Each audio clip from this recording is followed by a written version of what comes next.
Olá! Sabe aquelas ideias que parecem que sempre existiram? Que são tão familiares que a gente nem para pensar de onde elas vieram? Pois é, muitas vezes a história por trás delas é muito mais surpreendente do que se imagina. E hoje a gente vai usar esses slides para desvendar a evolução de uma figura que todo mundo acha que conhece bem, os anjos. Pensa rápido. Quando alguém fala anjo, o que vem à mente? Asas, uma auréola, talvez uma harpa? A imagem hoje em dia é bem clara, né? Mas a verdade é que essa identidade nem sempre foi tão definida assim. E se na verdade eles não tivessem começado como anjos? Vamos mergulhar nessa história para descobrir como tudo realmente começou.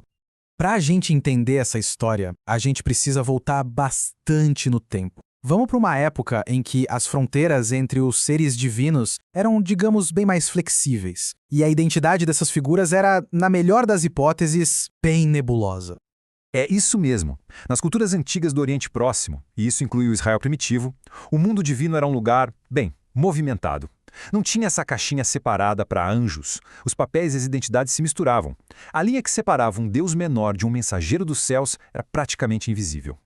E essa transformação que a gente vê aqui é a chave de tudo. Olha só a mudança. De um lado, esses seres podiam ter um status independente, quase como pequenas divindades que até eram adoradas. Do outro lado, com o tempo, a identidade deles mudou completamente. Eles se tornaram subordinados, simples servos de um poder muito maior. Perderam o direito de serem adorados e viraram basicamente executores de ordens. É uma mudança de status fundamental. E essa nova estrutura de mestres e servos se encaixa perfeitamente num conceito super comum na antiguidade, a ideia de uma corte celestial. Era como se fosse um conselho de administração divino, sabe? Onde as grandes decisões do universo eram tomadas. E aqui a gente tem uma pista fundamental, na própria palavra. A raiz semítica malak significa de forma bem direta mensageiro. Essa função, a de levar uma mensagem, foi o elo que nunca mudou, o fio que conecta tudo. Mesmo quando o status do mensageiro passava por uma revolução completa, a função dele continuava a mesma. Tenta imaginar isso como uma corte de um rei ou, sei lá, uma reunião de diretoria nos céus. Tinha o deus principal, tipo o rei ou o CEO, que se reunia com seu conselho de seres celestiais para tomar as decisões importantes que iam afetar o mundo todo e a humanidade. E essa ideia não é só teoria, ela aparece claramente nas narrativas bíblicas. Nesse trecho do livro de Reis, por exemplo, Yahvé não age sozinho. Ele consulta a sua corte celestial, perguntando abertamente quem topa a missão de enganar o rei Acabe. Não é uma ordem de cima para baixo, é uma deliberação, uma conversa em conselho. Só que aí acontece uma virada de chave. Uma mudança teológica profunda, que iria reorganizar completamente essa corte celestial e, no fim das contas, dar origem aos anjos como a gente conhece hoje. Essa linha do tempo aqui resume bem a jornada. O pensamento religioso saiu de um mundo com vários deuses, passou por um sistema onde Yahvé era o chefe de um conselho divino, o que a gente chama de enoteísmo, até chegar na crença radical de que existe um e apenas um Deus. E essa transição criou um problema teológico fascinante. E aqui a gente chega no X da questão.